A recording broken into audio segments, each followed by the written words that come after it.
मुल्क के हालात बहुत ख़राब हैं। ये बलूचिस्तान में दोबारा से चीज़ें रिपोर्ट हुई हैं, मैं आपके सामने रखता हूँ। लेकिन पहले मैं मुबशर जैदी साहब हैं, बड़े अच्छे जर्नलिस्ट हैं और मैं उन्हें हमेशा अपने से बहुत अच्छा जर्नलिस्ट समझता हूँ, बहुत सारे जर्नलिस्टों से अच्छे हैं।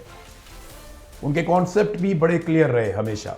यानी जिस वक्त हम गलत फहमी का शिकार होते थे, हमें लगता था कि मिलिट्री एस्टेब्लिशमेंट जो फैसला करती है वो सबसे पहले पाकिस्तान का मफाद रखती है। यानी हमें ये गलत फहमी थी, मुझे ज़ाती तौर पे ये गलत फहमी थी कि पाकिस्तान के जर्नैल जब भी कभी फैसला करते हैं तो वो पहले पाकिस्तान को आगे रखते हैं। फिर मेरी गलत फहमी दूर हुई, नहीं, वो पहले अपने आप को आगे रखते हैं, अपनी नौकरी, अपनी एक्सटेंशन, अपना इस्तिस्ना, अपनी ज़ात, अपनी फैमिली, वो पहले अपने आप को रखते हैं, उसके बाद पाकिस्तान को रखते हैं। ये मेरी गलत फहमी दूर हो गई। तो मुझे लगता है कि ये गलत फहमी मुबशर जैदी साहब जैसे जो हमारे सहाफ़ी हैं उनको नहीं थी, लेकिन शायद हो सकता है कि आजकल वो इस गलत फहमी का शिकार हो रहे हों, क्योंकि उन्होंने एक ट्वीट किया और वो चीज़ों को उस ऐनक से देख रहे हैं जो ऐनक माजी में हमने भी पहनी हुई थी। लेकिन अल्लाह का शुक्र है कि काफ़ी हद तक चीज़ें अब कॉन्सेप्ट पूरे पाकिस्तान के क्लियर हो गए हैं। उन्होंने कहा कि जब भी नरेंद्र मोदी के खिलाफ इंडिया में एहतजाज शुरू होता है तो बलूचिस्तान और खैबर पख्तूनख्वा में दहशतगर्दी के हमले रुक जाते हैं। ये उन्होंने क्लेम किया। इसके ऊपर एक जो हमारे बलूचिस्तान के सहाफ़ी हैं उन्होंने जवाब दिया, किया बलोच साहब। वो ये कहते हैं कि कहाँ रुके हैं साहब, खटपूचा मस्तूंग में इस वक्त कर्फ्यू नाफिज है। आज सुबह मस्तूंग में एक सेशन जज को कत्ल कर दिया गया। कल ही ISPR ने 10 अस्करियत पसंदों को हलाक करने और 2 खवातीन खुदकुश बमबारों को गिरफ्तार करने का दावा किया। इधर रोजाना 2 से 3 अफराद टारगेट किलिंग का निशाना बन रहे हैं। तो कहां रुके हैं दहशतगर्दी के वाकयात। देखिए, हमें ना हर चीज को भारत के साथ नहीं जोड़ना चाहिए, हमें अपने गिरेबान में झांकना चाहिए। ये को मैं जैदी साहब पे तनकीद नहीं कर रहा, ये हम लोगों की ओवरऑल ऐसी सोच है, उसको बदलने की जरूरत है। ये जो कुछ हमारे साथ हो रहा ना, इसके लिए सबसे बड़े जिम्मेदार हम खुद हैं। हमने खुद अपनी पॉलिसियों को ऐसे रखा कि अपने लोगों को नाराज किया, उनको धक्का दिया, उनको दीवार के साथ लगाया। हम जब भारत बलोच को बंद कर देंगे जो एक आजाद आवाज है, तो फिर बंदूक वाले ही सामने आएंगे ना। जब हम ईमान मजारी को बंद कर देंगे जो कानून का सहारा लेती है, तो फिर बंदूक का सहारा लेने वाले ही आगे आएंगे ना। जब आप पॉलिटिकल आवाजों को बंद करते हैं, इंसानी हकूक की आवाजों को बंद करते हैं, तो लोगों को तो अपने हकूक चाहिए, फिर वो ताकत के बलबूते पे सामने आते हैं, फिर उन्हें आपका दुश्मन इस्तेमाल भी कर सकता है। तो मेन चीज ये है कि आप अपने लोगों के साथ जुल्म और ज्यादती बंद करें, जबरी तौर पे गुमशुदगियां आप बंद करें, अपनी पॉलिसीज को ठीक करें, आप लोगों का इस्तेहसाल करना बंद करें, आप उनसे छीनना बंद करें, आप डिलीवर करें उन्हें, और जो जिसकी ड्यूटी है वो उतना काम करे। मिलिट्री एस्टेब्लिशमेंट का काम नहीं है कि वो डेवलपमेंट में घुस जाते हैं, वो मईशत में घुस जाते हैं, वो हर चीज के अंदर मुदाखलत करते हैं, उनका काम नहीं है। वो अपना काम करें, हमें हमारा काम करने दें। सिविलियंस अपना काम करें, सियासतदान अपना काम करें, ब्यूरोक्रेसी अपना काम करे। आप देखें हमारा मुल्क ठीक होना शुरू हो जाएगा। तो भारत पे इल्जाम लगा के आप अपनी जान तो छुड़वा लेते हैं वक्ती तौर पे कि जनाब ये भारत ने किया, हमने नहीं किया। लेकिन जब भारत कर रहा होता है तो आप रोक क्यों नहीं पा रहे, ये सवाल। और दूसरा, आप उनको ग्राउंड बनाकर क्यों दे रहे हैं। यानी अगर पाकिस्तान में दहशतगर्दी होती है तो उसके लिए आप ये नहीं कह सकते उसने की है, पहले जिम्मेदारी आपकी है।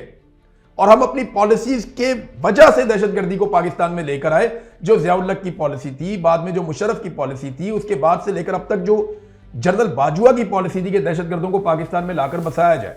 इमरान खान साहब के दौर के अंदर इस पर डिबेट हुई थी, और जब रजीम चेंज ऑपरेशन हुआ तो मुराद सईद चिल्ला रहा था कि ये ना करो, लेकिन दहशतगर्द पाकिस्तान में पहुंचे और लाए गए। तो मेरी गुजारिश ये है कि सियासतदान कभी भी उतने बड़े रिस्पॉन्सिबल नहीं है पाकिस्तान के हालात के, जितने बड़े जिम्मेदार पाकिस्तानी मिलिट्री एस्टेब्लिशमेंट के लोग हैं। और भारत पाकिस्तान में अगर कोई साजिश करने में कामयाब होता है तो उसके पीछे हमारी कमजोरी और हमारी अपनी वजूहात है, हमारी अपनी गलत पॉलिसीज हैं, जिसकी वजह से दुश्मन भी फायदा उठाता है। बस मेरी इतनी गुजारिश थी। अब अफगानिस्तान वाला मामला नाजरीन पाकिस्तान के लिए थोड़ा गंभीर हो गया। वो गंभीर ऐसे हो गया कि पाकिस्तान ने एक अटैक किया था अफगानिस्तान में, तो एमनेस्टी इंटरनेशनल ने उसकी मुकम्मल तहकीकात की है। इससे पहले अक़वाम मुत्तहिदा की भी रिपोर्टें आ चुकी हैं, और ये एक जंगी जराइम के तौर पे इस मामले को देखा जा रहा है। तो मेरे ख्याल में पहले वाकया आप देख लें कि ये जो उम्मीद एक सेंटर था जहां पे नशा करने वाले लोगों का इलाज किया जाता था, वहां पे पाकिस्तान एयरफोर्स ने अटैक कर दिया था, और ये कहकर किया था आज से चंद माह पहले कि यहाँ पे दहशतगर्द है और यहाँ पे कुछ असला डिपू था, यहाँ पे बारूद था, तो उसकी वजह से कुछ धमाके वमाके हुए हैं, तो हमने तो जनाब इसके ऊपर तो वो एक्चुअली एक एरियल स्ट्राइक थी। माजी में उस जगह को इस्तेमाल किया जाता रहा है और कुछ तालिबान वहां पे अपने अड्डे शड्डे बना के माजी में वहां रहते भी रहे हैं, ये दावा किया गया। लेकिन अभी वो सिर्फ एक उम्मीद बहाली सेंटर था जहां पे नशा करने वाले लोगों का इलाज किया जाता था। इसी तरह की गलती अमेरिकन फौज से हुई जब उन्होंने मिनाब स्कूल पे अटैक कर दिया कि माजी में उसको किसी और मकसद के लिए इस्तेमाल किया जाता था, अब वो छोटी बच्चियों का स्कूल था। तो अमेरिकन ने तो अपनी गलती कुछ हद तक मानी है, बल्कि वहां पे तो वो बहुत सवाल भी उठाया गया कि मिनाब स्कूल की बच्चियों को क्यों मारा। पाकिस्तान में तो आप ये सवाल भी नहीं उठा सकते कि जो उम्मीद बहाली सेंटर है उसके ऊपर अटैक क्यों किया गया। वो पाकिस्तान की मिलिट्री एस्टेब्लिशमेंट ने सहाफियों के जरिए से फौरी तौर पर यह खबर चलवाई कि नहीं वो बहाली सेंटर नहीं था, वहां सिर्फ दहशतगर्द रहते थे। अब इसके ऊपर जो इंटरनेशनली इंक्वायरी की गई है, उन्होंने कहा जी कि उन्हें ऐसे कोई शवाहिद नहीं मिले जो पाकिस्तानी फौज के इस दावे की तायीद करते हो कि हमले के वक्त उम्मीद रिहैबिलिटेशन सेंटर में हथियारों और गोला बारूद के जखीरे या किसी दूसरे फौजी मकसद के लिए इसको इस्तेमाल किया जा रहा था। उन्होंने कहा जी हमने पूरी इंक्वायरी की है और यह सेंटर सिर्फ रिहैबिलिटेशन के लिए था, जो लोग नशे के आदी हैं उनके इलाज के लिए, उनकी बहाली के लिए यह मरकज काम कर रहा था। तो मेरे ख्याल में अब इंटरनेशनल कुछ इदारे भी इसमें आ गए हैं। पाकिस्तान को बराह रास्त अफगानिस्तान से बात करनी चाहिए, बार बार बात करनी चाहिए, हर मामले में उनके साथ एंगेजमेंट रखनी चाहिए, चाहे दाइश का मामला हो, टीटीपी का मामला हो, दीगर दहशतगर्द तंजीमों का मामला हो, उनके साथ कोऑपरेट करें, उनके साथ मिलकर दहशतगर्दी के खात्मे के लिए एक मैकेनिज्म बनाएं ताकि अफगानिस्तान और पाकिस्तान बॉर्डर के दोनों तरफ अमन कायम हो सके। जब तक अफगानिस्तान में मुकम्मल तौर पे अमन नहीं होगा तब तक पाकिस्तान में नहीं हो सकता, जब तक पाकिस्तान में नहीं होगा अफगानिस्तान में नहीं हो सकता। हम एक दूसरे के साथ जुड़े हुए हैं, सकाफत एक जैसी है, दोनों तरफ एक जैसे लोग रहते हैं, एक जैसी जुबान बोलते हैं, एक जैसे कपड़े पहनते हैं। तो बाढ़ लगाने से आप कंट्रोल नहीं कर पा रहे तो आपको बातचीत या एंगेजमेंट करनी पड़ेगी और पाकिस्तान को वो करनी चाहिए। नाज़रीन, मरियम नवाज ने एक स्टेटमेंट दिया था कि खवातीन मेरी रेड लाइन है। मैं एक डाटा आपके सामने रखता हूं और ये डाटा मैंने नहीं लिखा, ये सरकारी डाटा है।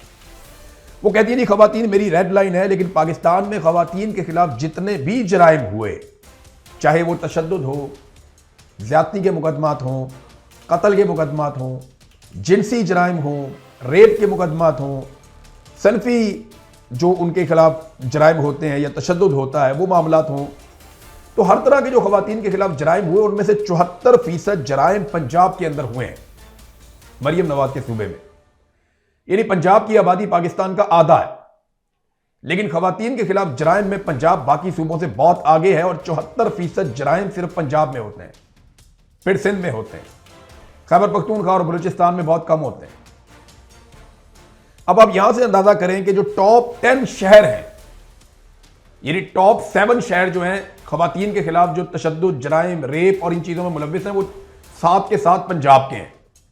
8वां कराची है, फिर 9वां और 10वां फिर पंजाब का है। यहां से आप अंदाजा कर लें कि खवातीन कितनी गैर महफूज हैं पंजाब में।